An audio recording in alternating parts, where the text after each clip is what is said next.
At precisely 1:14 in the afternoon on a scorching September day in 1943, Major Gregory Pappy Boyington sat hunched on an ammunition crate at the edge of Espiritu Santo airfield, nursing a hangover that felt like someone was driving nails through his skull with a sledgehammer. The heat in the new Hebrides wasn't just uncomfortable, it was oppressive, a suffocating blanket of humidity that reeked of decomposing palm fronds and high-octane aviation, fuel baking in the tropical sun. Boyington was 31 years old. In the world of fighter aviation, 31 might as well be ancient. It's the age where your vision starts deteriorating, where your reaction time begins its slow, inevitable decline. Most pilots who reached that age were safely stationed behind desks in Washington, shuffling papers instead of dodging bullets at 20,000 feet. Boyington was supposed to be one of those desk jockeys. The Marine Corps had decided he was finished. He didn't look like anyone's idea of a military officer. He certainly didn't look like a hero waiting to happen. He looked like a prize fighter who'd gone 10 rounds too many. His face was a roadmap of old injuries, a collection of scar tissue and broken blood vessels that told the story of too many bar fights and crash landings. His nose had been shattered so many times it looked like it had been sculpted by a blind artist working with clay. He chain-smoked whatever cigarettes he could scrounge. He drank anything with alcohol in it. And at this precise moment, he was the most unwanted officer in the entire United States Marine Corps. The brass despised him. They hated his attitude, his insubordination, his complete disregard for military protocol. They especially hated the fact that he was currently grounded, stuck on this godforsaken island instead of flying combat missions.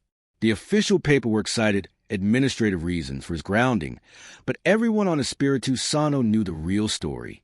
Boyington had broken his leg in a drunken wrestling match with another officer in the officers' mess. They'd been grappling, stumbling around like idiots, when Boyington had gone down hard and snapped a bone. To the generals and colonels, this incident was the last straw. Squadron commanders don't break bones brawling in mess halls like common sailors. It was unprofessional. It was embarrassing. It was Boyington. So they'd assigned him to what the pilots called the cattle pen, the replacement pool at Espiritu Santo, a kind of military purgatory for aviators who had nowhere else to go. Boyington sat in that cattle pen and watched the war unfold without him. He watched the sleek F-4U Corsairs thunder down the crushed coral runway, their enormous propellers chewing through the dense tropical air with a sound like tearing fabric. He watched the fresh-faced young lieutenants, kids who looked like they should still be in high school, climb into those cockpits. They were clean-cut, by-the-book pilots who saluted sharply and followed orders to the letter, and they were dying in staggering numbers. The air war over the Solomon Islands had become a meat grinder. The Japanese pilots flying out of Rabaul and Kahili were battle-hardened veterans who'd been in combat since the invasion of China. They flew the Mitsubishi A6M0, an aircraft so maneuverable it could practically turn inside its own shadow. The Marine Corps was hemorrhaging pilots at an unsustainable rate. They were sending boys with 200 hours of flight time into combat against men with 2,000 hours of experience. The mathematics of that equation resulted in death. Boyington knew he could change it. Before America had even entered the war, he'd flown with the legendary Flying Tigers in China, where he'd shot down 6 Japanese aircraft. He understood how the enemy thought, how they fought. He knew that Japanese pilots were disciplined, methodical, and bound by rigid tactical doctrines. Boyington knew that if you fought by the rulebook, if you tried to outmaneuver them in a turning dogfight, you'd end up as wreckage scattered across the ocean. But if you fought dirty, if you fought like a street brawler instead of a gentleman duelist, you could win. But nobody was listening to Gramps. All they saw was a washed-up drunk with a bad leg and a worse attitude. His new assignment was handling the administrative paperwork for the replacement pool. He was essentially a glorified clerk, shuffling papers while younger men flew off to die. His days consisted of staring at rosters, endless lists of names that represented the leftovers of the Marine Corps aviation program. When combat squadrons rotated through Espiritu Santo for rest and refitting, their commanders would visit the cattle pen to cherry-pick replacement pilots. It was like a playground pickup game. They selected the pilots with the highest marks in gunnery, the best formation flying scores, the cleanest service records. What remained were the dregs, the misfits, the broken toys that nobody wanted. The cattle pen was overflowing with pilots that the Marine Corps had given up on. Some had crashed during training and lost their nerve. Some had punched superior officers. Some were just odd characters who couldn't integrate into the tight-knit culture of a fighter squadron. There were 26 of them rotting away in canvas tents, playing endless games of poker, drinking warm beer, and waiting for either the war to end or for someone to mercifully ship them stateside. They were bored. They were angry. They were frustrated. And to Gregory Boyington, they were perfect. He studied that roster with new eyes. He didn't see rejects and washouts. He saw potential. The clean-cut, by-the-book pilots were trained to fly tight formations and follow their leader's commands without deviation. They were predictable, which made them vulnerable. The men in the cattle pen were problem children with chips on their shoulders and something to prove. A man with something to prove, Boyington knew, was dangerous in the best possible way. An idea began forming in his whiskey-soaked brain. If he could harness all that anger and frustration, if he could channel that rebellious energy toward the Japanese, he wouldn't just have a squadron. He'd have a pack of wolves. He limped into the office of General Ralph Mitchell, the commander of Marine Air Operations in the Solomons. It was an audacious move that bordered on career suicide. Majors didn't simply waltz into generals' offices demanding things. But Boyington had never been much for military protocol. He laid out the situation with brutal honesty. The Marines were desperately short on operational squadrons. Air cover over the combat zones was dangerously thin. American bombers were getting slaughtered because there weren't enough fighters to protect them. Boyington pointed out that there were 26 fully trained fighter pilots sitting in tents doing absolutely nothing except drinking and fighting the shore patrol. He made the general an offer: give him those Outcasts. Give him the aircraft that nobody else wanted. He'd have a combat-ready squadron operational within 3 weeks. The general should have laughed him out of the room. It was an insane proposition. You don't build an effective fighting unit from cast-offs and rejects led by a crippled alcoholic. But General Mitchell was desperate. He looked at the casualty report stacking up on his desk, at the request for replacement pilots that he couldn't fill. He looked at Boyington, sweating, reeking of stale tobacco, leaning heavily on a cane, and saw something the clean-cut young officers lacked. He saw a desperation matched with experience. The general agreed, but with a warning that came with steel in his voice. They would receive no special treatment. They'd get the oldest, most worn-out aircraft. They'd get the worst equipment and supplies. And if they failed, if this experiment blew up in Boyington's face, he would be court-martialed so fast his head would spin. Boyington limped back to the tents and gathered his 26 Outcasts. He stood on an ammunition crate and surveyed them. They looked like a chain gang, unshaven, uniforms disheveled, eyes filled with suspicion and resentment. They knew Boyington's reputation as a hard drinker and troublemaker. They weren't sure if he could still fly, much less lead them in combat. Boyington didn't give them a patriotic speech about duty and honor. He didn't invoke the flag or talk about democracy. He told them the unvarnished truth. Nobody wanted them. The Marine Corps considered them garbage, failures who'd washed out of the system. This was their final opportunity to be fighter pilots before they were shipped home in disgrace to sell war bonds or work in factories. He told them they'd be flying the F for you Corsair. This announcement was met with uneasy silence, because everyone in the cattle pen knew the Corsair's reputation. The Corsair wasn't for giving aircraft. It was a beast, a monster built around a massive Pratt & Whitney R 2800 double Wasp engine that generated 2,000 horsepower. The nose was so absurdly long that you couldn't see the runway while taxiing. Pilots had to zigzag down the taxiway just to avoid running into obstacles. The wings were bent in an inverted gull-wing configuration because the propeller was 13 feet in diameter.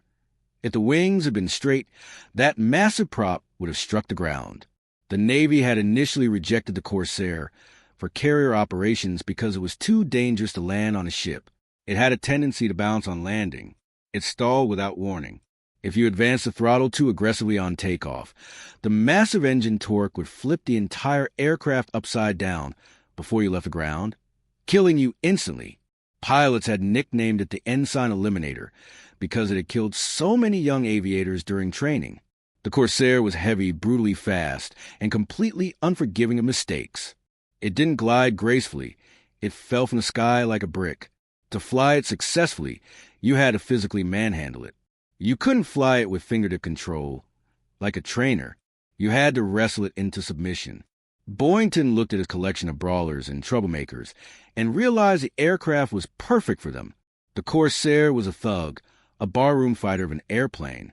It wasn't elegant like the Japanese Zero, which was constructed from lightweight aluminum with virtually no armor protection. A samurai sword, sharp and deadly but fragile. The Corsair was a baseball bat wrapped in barbed wire. It mounted 6.50 caliber machine guns in its wings. It had armor plating behind the pilot's seat. It could dive at 400 miles per hour without tearing itself apart. Boyington told his men they weren't going to learn classical dogfighting. Dogfighting was for the movies, for propaganda reels. If you tried to turn with a Zero, engaging in a horizontal turning fight, you died. The Zero could outturn the Corsair all day long. Instead, Boyington taught them a completely different approach to aerial combat. He used a football analogy they could understand. They weren't going to be the agile running backs. They were going to be the linebackers, using their weight and speed as weapons. The tactic was simple. Climb high, dive on enemy, fire a devastating burst, and keep going. They would slash through enemy formations like a knife, then use the Corsair's superior speed to escape. Climb back to altitude and repeat the process. It was hit-and-run warfare. It was dirty, ungentlemanly, and brutally effective. Training began immediately. They didn't have their own aircraft, so they had to beg and borrow tired Corsairs from squadrons that were rotating back to the States. These planes were exhausted. The engines leaked oil like sieves. Hydraulic lines were patched with duct tape. The paint had been bleached by the tropical sun to a chalky, faded blue. But the Outcast didn't complain. A plane was a plane. They flew from dawn until the tropical dusk, sometimes longer. Boyington flew with them despite his broken leg, which he jammed against the rudder pedal. He screamed at them over the radio, pushed them, bullied them, and drove them harder than any drill instructor. They began to bond, not through affection but through shared misery and a collective hatred of the establishment that had rejected them. They needed a name, an identity. Initially, they called themselves Boyington's Bastards. It was accurate. They were illegitimate children of the military system, unwanted and unacknowledged. But when the public information officer heard the name, he went pale. He explained that you couldn't put the word bastards in newspaper headlines. The folks back home would be scandalized. It wasn't wholesome or appropriate for public consumption. Boyington laughed at the officer's discomfort. That night, he sat around with his pilots drinking jungle juice, a lethal homemade alcohol concocted from fermented fruit and torpedo fuel, and brainstormed alternatives. They were the outcasts, the black sheep of the Marine Corps family. While other squadrons were the white sheep, the good boys who followed regulations, they were the opposite. They were the troublemakers, the embarrassments. The name stuck immediately. Black Sheep. They commissioned the squadron insignia, a black shield featuring a Corsair in flight, a gold bar representing Boyington's rank, and a distinctly unruly-looking black sheep. They were officially designated VMF 214, but everyone would know them as the Black Sheep Squadron. They had no permanently assigned mechanics, no dedicated aircraft, and a commander who was technically still recovering from a broken leg. The experts at headquarters gave them 2 weeks before they'd be annihilated. The prevailing wisdom was that the veteran Japanese pilots at Kahili would destroy them. Staff officers said Boyington was leading a suicide mission. As September drew to a close and the squadron prepared to deploy north to the forward base at Munda, Boyington looked at his outcasts. They weren't polished. They weren't parade ground perfect. But they were ready to punch the Empire Japan right in the mouth. The first major test of the Black Sheep came on September 16, 1943. The mission was a bomber escort, the assignment that fighter pilots universally hated. You had to maintain position close to the slow, lumbering bombers, essentially making yourself a target while restricting your ability to maneuver. You couldn't chase enemy fighters. You had to sit there and absorb punishment. But Boyington had developed a plan. He knew the Japanese would attack from above, diving on the bombers from out of sun. He instructed his pilots to weave constantly, to keep their eyes scanning the sky, to never relax their vigilance for even a second. They were flying over Ball, a Japanese-held island stronghold. The sky was a brilliant tropical blue, empty and peaceful. Then the radio crackled to life with the call every pilot dreaded. Bandits, 12 o'clock high. The sky suddenly filled with black specks that materialized into Japanese Zeros. They dropped out of the sun like hornets pouring from a disturbed nest. The Corsair pilots felt adrenaline dump into their bloodstreams. This was the moment of truth, where all the training either worked or you died screaming. Boyington spotted a Zero diving on one of the bombers. He didn't panic or instinctively pull back on the stick to climb. Instead, he pushed the nose down, pointing the Corsair toward the earth. The aircraft accelerated instantly. 300 miles per hour. 350. 400. The wind howled over the canopy, like a living thing. The Zero pilot was fixated on the bomber, completely unaware of the dark blue shape hurtling down from above. Boyington waited until the Zero filled his gun sight. He squeezed the trigger. The 6.50 caliber machine guns in the wings roared simultaneously. The recoil was so violent it felt like the plane had hit an invisible wall. Tracers lashed out like fiery whips, smashing into the Zero's wing root. The Japanese aircraft didn't just break apart. It disintegrated. The fuel tanks in the Zero were unsealed, unarmored. A single incendiary bullet was all it took. The Zero transformed into an orange fireball. Boyington hauled back on the stick. G-forces slammed him into his seat with crushing pressure. Blood drained from his head. His vision grayed at the edges, narrowing to a tunnel. The Corsair groaned under the stress of maneuver, but the wings held.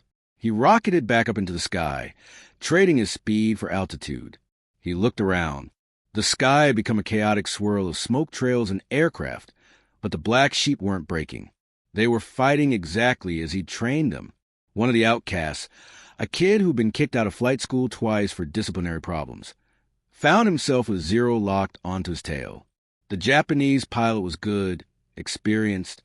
Bullets were hammering into the Corsair's tail section. The kid didn't freeze and panic. He remembered Boyington's unconventional advice. He slammed the throttle forward while simultaneously dropping his flaps. It was a crazy maneuver that shouldn't work. The Corsair decelerated instantly, as if it had hit an invisible wall. The Zero, traveling too fast, overshot and flew directly in front of him. The kid raised his nose, fired a burst, and blew the Zero out of the sky. When they landed back at the Russell Islands, the atmosphere had fundamentally changed. They weren't just pilots anymore. They were killers who'd survived combat. They climbed out of their cockpits with shirts soaked in sweat, hands trembling from adrenaline withdrawal. They examined the bullet holes in their aircraft. They reviewed the gun camera footage with wonder. They had shot down 11 enemy aircraft. They had lost 0 pilots. The mathematics didn't make sense to the experts. The outcasts were supposed to be cannon fodder, the sacrificial pawns. Instead, they were becoming aces. News of the Black Sheep's performance spread to the South Pacific like wildfire. But Boyington knew the Japanese wouldn't tolerate the insult. He kept taunting them on the radio, deliberately provoking them. He knew that eventually they'd respond with overwhelming force. The Japanese command at Rabaul decided this noisy American major needed to be permanently silenced. They moved their elite squadrons down to Kahili, the Imperial Navy's finest pilots. Boyington welcomed the escalation. He gathered his men and told them the easy days were finished. The Japanese were bringing their best.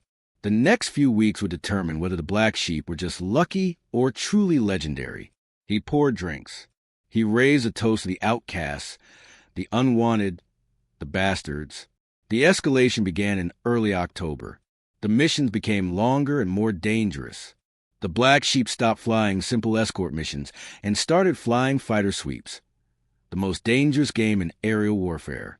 A sweep meant you had no bombers to protect, no specific ground targets to hit. You went up purely to pick a fight. You flew directly over enemy airfields and dared them to come up and engage you. It was like standing in someone's front yard and screaming challenges at them. On one such mission, Boyington spotted a formation of Zeros flying low over the water. There were 30 of them. The Black Sheep had 8 aircraft. The odds were nearly 4-1, suicide mathematics. A sane commander would have turned for home, preserving his force for another day